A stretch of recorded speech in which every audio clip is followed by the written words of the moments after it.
अस्सलाम वालेकुम, कैसे हैं आप सब। उम्मीद करती हूँ आप सब खैरियत से होंगे। मैं भी अल्हम्दुलिल्लाह बिल्कुल ठीक ठाक हूँ। तो आज हमारे किचन में एक बहुत बड़ा इनकलाब आने वाला है, क्योंकि आज मेरे हस्बैंड ने खुद ऐलान किया है कि वो पराठे बनाएंगे और उसके लिए आटा भी वो खुद ही गूंदेंगे। मैंने इससे पहले भी एक बार इनको पराठे बनाने सिखाए थे, लेकिन उसके लिए मैंने आटा इनको खुद ही गूंद के दिया था। लेकिन इस बार इन्होंने फोर्सफुली बोला कि आटा भी मैं खुद ही गूंदूंगा। लास्ट ईयर मुझे पाकिस्तान इमरजेंसी में जाना पड़ा, तो इनको बहुत मुश्किल थी खाने पीने में। इन्होंने बाजार से रेडीमेड नान लाके और उसको पिज्जा बना के खाया था। लेकिन वो भी इंसान कितने दिन तक खाता रहेगा। पाकिस्तान कोई 1-2 दिन के लिए तो जाता नहीं, और इमरजेंसी ऐसी थी कि मैंने जल्दी आना इम्पॉसिबल था। तो आज मैंने सोचा इनको कंप्लीट ट्रेनिंग दी जाए और आप लोगों को भी इसमें इंक्लूड किया जाए। मैं इनके आटे गूंदने के स्टाइल को देख रही थी कि आटा गूंदना किसी के लिए इतना मुश्किल भी हो सकता है। वैसे सच बताऊं, शादी सिर्फ बड़ी बड़ी बातों का नाम नहीं है। कभी कभी खुशियां इन छोटे छोटे लम्हों में भी छुपी होती हैं। जब शौहर आटा गूंद रहे हो और बीवी टीचर बनी हुई हो। पहले तो मैंने इनको बोला आटा उतना ही लीजिएगा जितना हम दोनों के लिए काफी हो। और आप यकीन करें, इन्होंने इतना आटा लिया कि हमने पूरे नेबर की दावत करनी हो। जैसे मैंने कहा, आप अपने वलीमे की दावत कर रहे हैं या लंगर खाना खोल रहे हैं। कहने लगे, मैं तो सोच रहा हूँ रात तक के लिए बना लेता हूँ। ये मर्द हजरात इतनी क्वांटिटी में बनाते हैं, या तो बहुत कम बनाएंगे या बहुत ज्यादा बनाएंगे। फिर साथ साथ ही अपनी डायरी में भी नोट डाउन कर रहे थे कि नमक भी डाला है इसके अंदर और आटा भी कितना लिया। पहले तो मैंने सोचा शायद अपनी विल तैयार करें कि ये पराठे खाने के बाद अगर मेरी बीवी को कुछ हो गया तो इसके जिम्मेदार मैं होऊंगा। फिर जब पानी डालने का टाइम आया, मैंने इनको बोला आहिस्ता आहिस्ता पानी डालिएगा, लेकिन फिर इन्होंने पूरा एक साथ ही सारा पानी डाल दिया। फिर आटा गूंदने के लिए मैं इनको कह रही हूँ आटे को गोल गोल घुमाएं। ये पूरे बॉल को गोल गोल घुमाने लग गए। मैंने इनको कहा नहीं, आपको आटे को गोल गोल घुमाना है, तो इन्होंने हाथों को गोल गोल घुमाना शुरू कर दिया। मेरा दिल किया अपना हाथ साफ कर लेती हूँ उनके ऊपर। फिर मैंने सोचा नहीं, मैं एक अच्छी बीवी हूँ। बोले पानी एक साथ इसलिए डाल दिया कि जल्दी हो जाए। मैंने कहा यही तो मसला है कि हम जिंदगी में हर चीज में जल्दी करते हैं,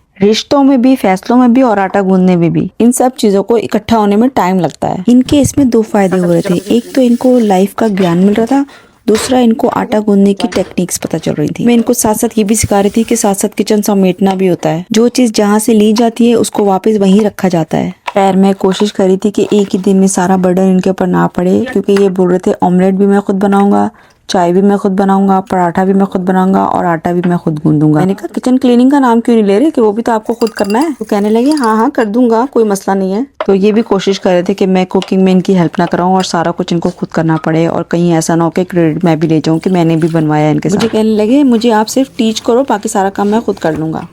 उसके बाद असल काम तब स्टार्ट हुआ जब आटे में हाथ गए और चेहरे के एक्सप्रेशन ऐसे थे जैसे कोई बड़ा इम्तिहान हो रहा हो। फिर जब पेड़े बनाने का टाइम आया, मैंने इनको बोला नरम हाथों को आपको पेड़े को जोर जोर से घुमाना है। तो इन्होंने पेड़े को इतनी जोर से घुमाया, मेरे ख्याल से पेड़े को भी चक्कर आ गए होंगे। बोले ये गोल क्यों नहीं हो रहा। मैंने कहा क्योंकि आप सब्र से नहीं कर रहे। जिंदगी भी तो हमें यही सिखाती है कि अगर आप सब्र करेंगे तो हर काम आसान हो जाएगा।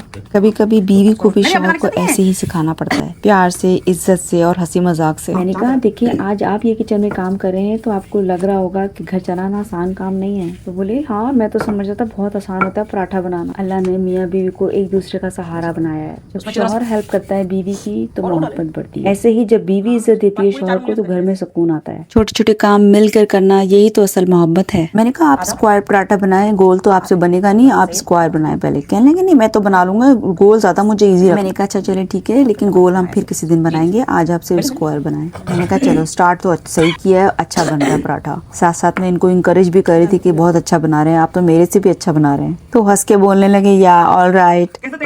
फिर बोलने लगे रोज फिर मैं ही बनाया करूंगा ये। मैंने कहा नहीं नहीं, बस आज हीरो बन जाए आप, क्योंकि उनको पता था मैं सिर्फ दिल रखने के लिए बोल रही हूँ उनका। मैं तो कहती हूँ आप भी अपने शौहरों से कभी कभार कुकिंग कराया करें, आप भी हंस हंस के पागल हो जाएंगी, स्पेशली तब जब आपके शौहरों ने कभी भी किचन में कुकिंग ना की हो।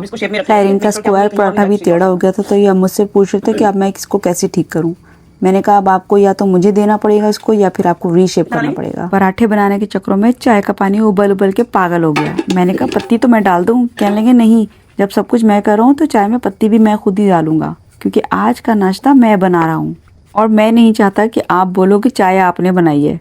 हर घर में ऐसी हंसी मजाक रहे तो बरकत रहती है। हर बात को संजीदा लेना या बहस करना ये रिश्तों को सख्त कर देता है। फिर मैंने इनको बोला अब आपको पराठे को हाथों में उठाकर एक हाथ से दूसरे हाथ की तरफ मारना है, तो फिर कैसे मारा गया वो आप लोगों के सामने ही है। खैर पराठा हाथों में मारते मारते दोबारा से आउट ऑफ शेप हो गया था, तो फिर मुझे मैदान में उतरना ही पड़ा। वैसे शादी में ऐसे लम्हे बहुत कीमती होते हैं जहाँ शौहर मदद करे और बीवी टीचर बन के सिखाए। जैसे मैं आज टीचर थी अपने शौहर की और वो मेरे नर्सरी के स्टूडेंट। मियाँ बीवी को एक दूसरे को सपोर्ट करना चाहिए, ये भी एक सदका है। घर का कोई काम छोटा या बड़ा नहीं होता, बस नियत साफ हो तो हर काम इबादत बन जाता है। मैं सोच रही थी यार ये कब पराठे बन के रेडी होंगे, क्योंकि हम इतनी देर से लगे हुए थे किचन में, यहाँ तक के प्रोसीजर को तकरीबन 2 घंटे तो गुजर ही चुके थे। मैं इनको कह रही थी कि ये शत पराठे हम रात के खाने में ही खाएंगे, क्योंकि बनेंगे ही तब तक। कहने लगे नहीं नहीं बस थोड़ी देर में बन जाएंगे। और मैं ये सोच रही थी अभी तक ये मैं बना रही होती तो मैं किचन साफ भी कर चुकी होती, इवन रात का खाना भी बन चुका होता है। कि मेरे लिए इतनी मेहनत कर रहे थे तो मुझे थोड़ा सब्र तो रखना ही था। अभी सासा प्लान भी कर रहे थे कि रात को भी रोटी मैं बनाऊंगा ताकि मेरी प्रैक्टिस अच्छी हो जाए। खैर मर्द स्लो कुकिंग करें या फास्ट, उनके हाथों में जायका बहुत होता है, इस चीज से तो कोई इनकार नहीं है। जितने भी बड़े बड़े शेफ्स हैं सब आदमी ही हैं। ये अमेरिकन कुछ डिश बनानी हो तो फौरन बना लेते हैं जल्दी से, लेकिन जब हमें हमारे देसी खाने बनाने का टाइम आता है ना, क्योंकि इन्होंने कभी खाए नहीं है और ना इन्होंने कभी इतने बनाए,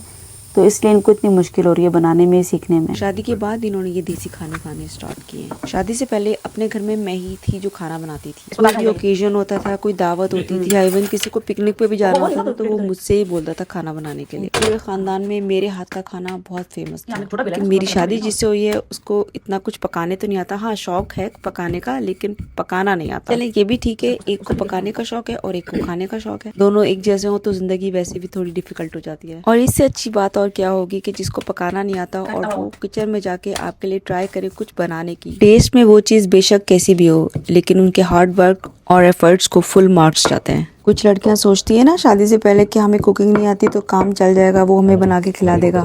वो कुछ बना के नहीं खिलाएगा जब तक आप उसको नहीं खिलाएंगे, क्योंकि आदमी के दिल का रास्ता उसके पेट से होकर जाता है। तो उनके दिल में जगह बनाने के लिए थोड़ा सा उनके पेट को भरना पड़ेगा। तो फाइनली हमारा लास्ट पराठा भी चला गया था चूल्हे पे पकने के लिए। वैसे सच कहूँ जब हस्बैंड कुकिंग करते ना तो खाना बेशक थोड़ा लेट बने, लेकिन मजा बहुत आता है, क्योंकि तब सिर्फ खाना ही नहीं बन रहा होता, हमारी यादें भी बन रही होती है। मैं इनसे साथ साथ किचन की भी सफाई करा रही थी कि जो चीज़ आपने जहाँ से ली है प्लीज़ उसको वहीं वापस रखें, यही सुघड़ होने की निशानी है। ये किचन साफ कर तो देते हैं, लेकिन ये वैसे नहीं चमकाते किचन को जैसे हम चमकाते हैं ना लड़कियां, जैसे हमने अपनी अम्मियों को देखा है किचन बिल्कुल स्पिक एंड स्पैन। चलें शायद एक दिन ये भी सीख जाएंगे ये, क्योंकि उम्मीद पे ही दुनिया कायम है। फिर ये एग बीट कर रहे थे, मुझे लग रहा था बहुत अच्छा अंडा बनाएंगे, क्योंकि अंडा तो हर कोई बना लेता है। हाँ फ्राई एग थोड़ा सा मुश्किल होता है, क्योंकि अगर उसकी जर्दी टूट गई तो फिर वो बहुत बेकार लगता है। अक्सर आदमी तो उसको खाने से भी इनकार कर देते हैं। तो जो फर्स्ट एग इन्होंने डाला था तवे पर वो थोड़ा सा टूट गया था, तो मुझे कहने लगे आप जो है वो ये दूसरा वाला लेना ना, वो वाला जो टूट गया था ना वो मैं खा लूंगा। मैंने कहा कोई बात नहीं, खैर है तोड़ के ही खाना है। तो यहाँ ब्रेकफास्ट हमारा ऑलमोस्ट रेडी था। सब हमारी चाय रह गई थी, जो शुक्र है पाए बनने से पहले चूल्हे से उतर गई। चाय का कलर ही देख के मैं तो दीवानी हो गई। मैंने इनको पहले ही कह दिया था चाय मुझे व्हाइट कलर में नहीं चाहिए, मुझे थोड़ी सी स्ट्रॉन्ग चाय चाहिए, और इन्होंने बिल्कुल वैसी ही बनाई। चलिए मैं अपना ब्रेकफास्ट एंजॉय करती हूँ और मैं दिल से दुआ करती हूँ कि अल्लाह आप सबके घरों में सुकून, प्यार, मोहब्बत और बरकत दे। आमीन सुमा। मिलती हूँ नेक्स्ट वीडियो में। अल्लाह हाफिज।